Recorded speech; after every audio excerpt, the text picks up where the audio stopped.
Welcome back to Outdoors with Larry Ray on ESPN 790 AM. Brought to you proudly by the Tennessee Wildlife Resources Agency. Hey, good Saturday morning. Welcome back to Outdoors with Larry Ray. Hello, all you folks in Memphis, of course, on ESPN 790 and 92.9 HD FM.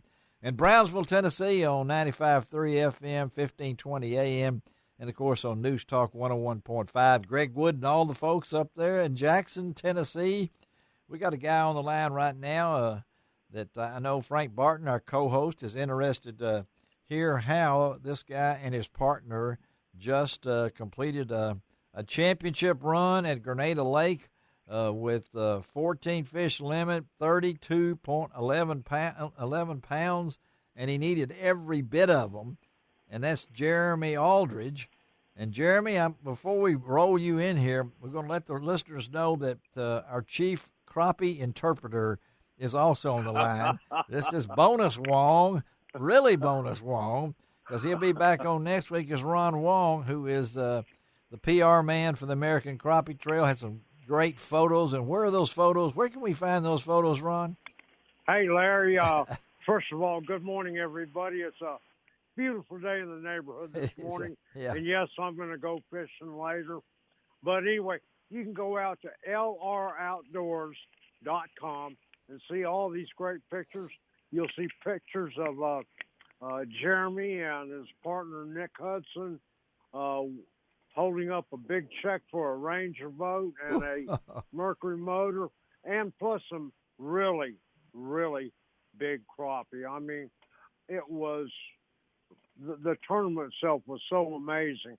You had to have 30 pounds just to be in the top 6. I saw that, 30 pounds in the top 6. And I have to tell you, my hat's off to Jeremy and Nick for the job they done against the world's best crappie fishermen. Ain't no doubt. And I got to tell you, lots of pressure there, but they handled it well and did a great job. Well, talk about it, Jeremy. I mean, you and Nick came into this tournament with. Did you hit a note that said, "Man, I need 30 pounds or more"?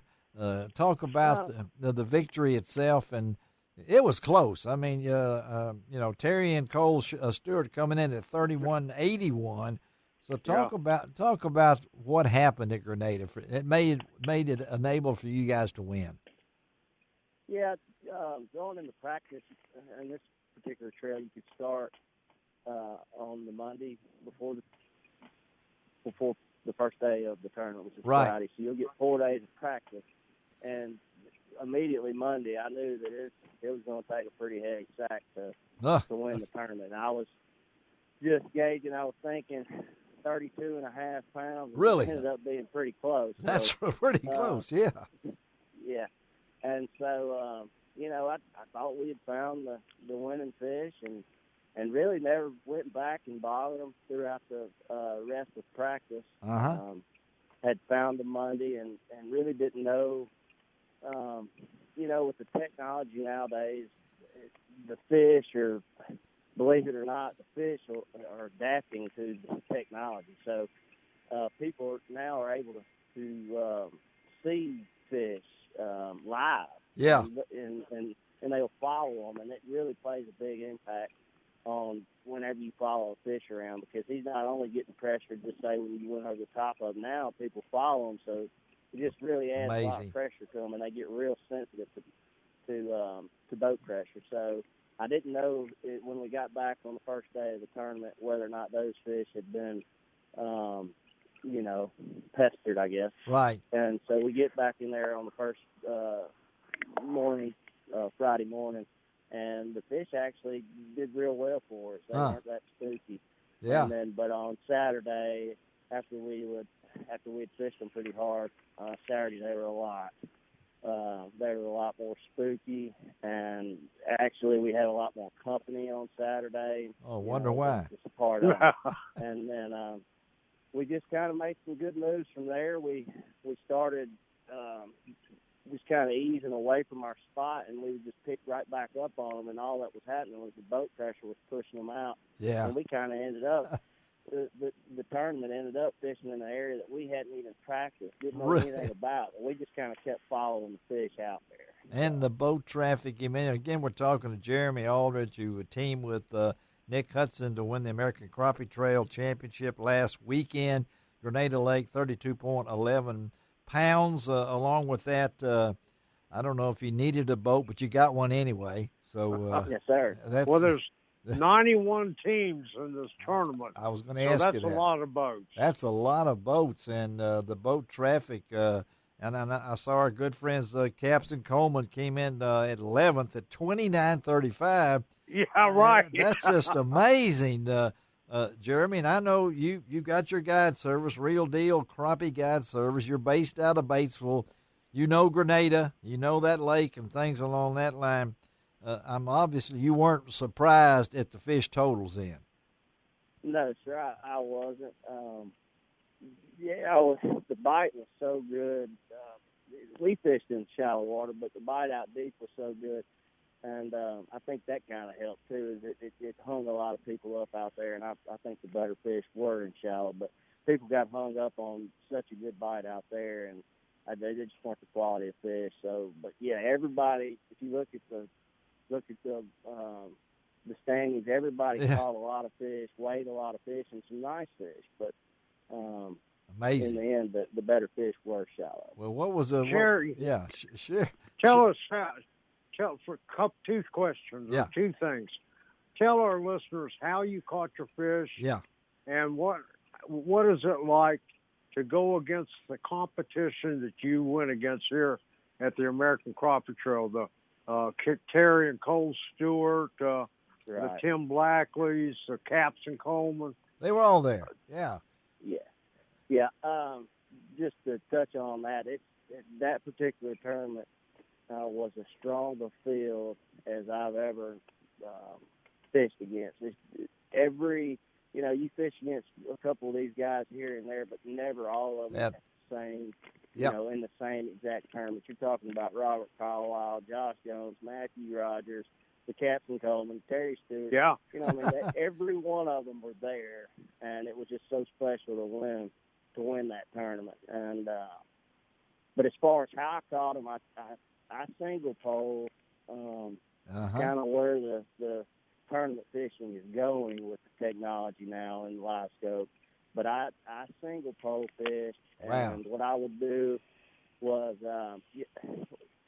your first shot at one of these fish is your best shot. So yes, yeah. I have a partner, although I'll go ahead and say I caught every one of the fish, but he's still there. He takes care of everything in the boat, and really saying you get one good shot at him, and then the next time if he misses it or you don't get him, the next time you try and catch him, he's not going to bite it as good, he doesn't bite it at all. So we really would just ease up to these fish, and I'd take one pole and just straight drop it in there on him, and we fished a small little hair jig, and we tip it with a real small minnow. Wow! And the hair jig is a company out of Mississippi, Slater Jigs. Yeah. And it's been around forever. Yes, it has. But that's what we use, a little 30-second. Indianola, Mississippi. Only Ron would know that. There's probably a restaurant there, too, Ron. So, hey, again, we're talking to Jeremy Aldridge. I got to ask you, Jeremy. Now, I told you I was going to ask you this, Jeremy, because once I found out your name and everything else, I didn't realize that you were the famous person with the 5-gallon bucket crappie. Now, so tell our listeners that, because that crappie has probably been photographed and used around the world more than any other. Tell our listeners a little. Talk about that. It was a big old Arthur Butler crappie, and I'd been out, didn't even carry my boat. It was late one evening, and I got off work. I ran down to Arthur Butler and fished a couple hours there before dark, and I caught one that was just huge. I thought it was a big female, and I got back. I'd carried a bucket down, and I was wading out. So when I got back to the bank, I got my bucket, and I put my stringer in the bucket, and I got back up to the top of the hill, and I was standing there, and I said, I'm going to get that fish out and see what it weighs. And as I was getting it out, there weren't any females in there. They were all males, and I was like, what? And then I looked, and it was just a huge male there, and I said, that's him. So I weighed him, and he was just a little over 3 pounds, but his actual frame was so big. I just wanted to get a picture of how big a frame, and I was trying to think of how I did it. Well, I just set him up there on the bucket and took a picture and put it up on Facebook. And the next thing you know, like, I'm getting all these texts saying, "Oh, somebody framing your fish over here and over here," and look, this went on for like a year. It's been all over the world. It's been all over the world, folks. You just do 5-gallon bucket. Just Google it. You're going to find Jeremy Aldridge in there in that fish. Jeremy, congratulations again, Ron. Thank you for setting this up. It's always great to have you champion. What's next, Ron, for the American Crappie Trail? They've got one more qualifier at Ross Barnett near the last of middle part of October. Okay. And that'll be the last qualifying tournament to determine who gets invites to the championship at the Alabama River, and it'll be the top 100 that get an invitation. And I suspect that Jeremy and Nick will qualify. I think there's a good chance in that. Hey, now, before we let you go, Jeremy, you got a guide service, right? Yes, sir. How do people get in touch with you if they want to book a trip or talk to you about crappie fishing? How do they do that? Well, they can go look it up on Facebook. I don't have a website, but look it up on Facebook. It's Real Deal Crappie Guide Service. And real is spelled R-E-L. Well, that's the way it ought to be spelled. My goodness, that's the way I spell real. I mean, I didn't know there was another. Exactly right. Or look, they can give me a call on my cell phone. My cell phone 662-934-7800. Man, don't Just mind. Give me a call anytime. Be glad to talk. He don't mind giving his number. Thank you, Jeremy, and again, congratulations to you and Nick. And we'll stay in touch. And Ron, thank you, buddy. And I know that Frank Barton has just enjoyed listening to this story, as Frank always does. Right, Frank? Yes, Frank, have a great day, buddy. All right. Thank you, Jeremy. We'll talk to you. Let's take a break on Outdoors with Larry Ray. Come back and talk to a man that's been fishing a long time, and he's in his prime at the age of 54. We'll be right back.